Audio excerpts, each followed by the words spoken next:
Recording by Rekha studio वेतिया।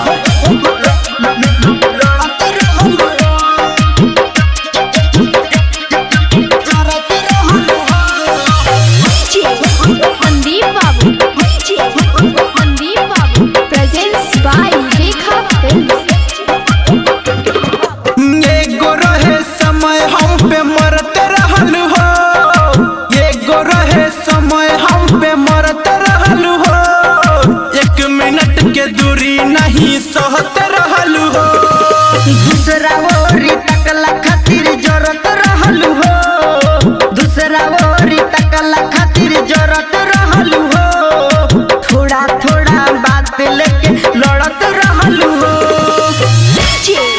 Sandeep बाबू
सहत रहलू हो, एगो रहे समय हम पे मरत रहलू हो, एगो रहे समय हम पे मरत रहलू हो, एक मिनट के दूरी नहीं सहत रहलू हो।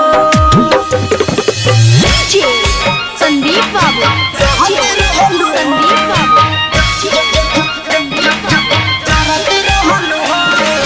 Recording by Rekha studio वेतिया।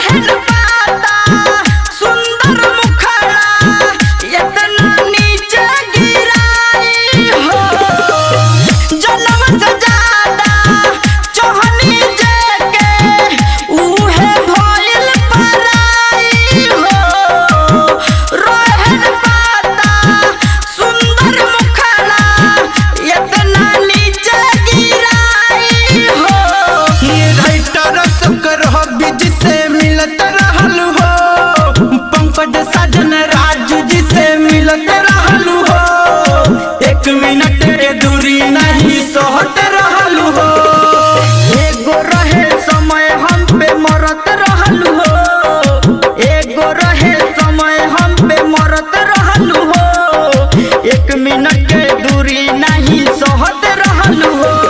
Rekha digital recording studio Bettiah.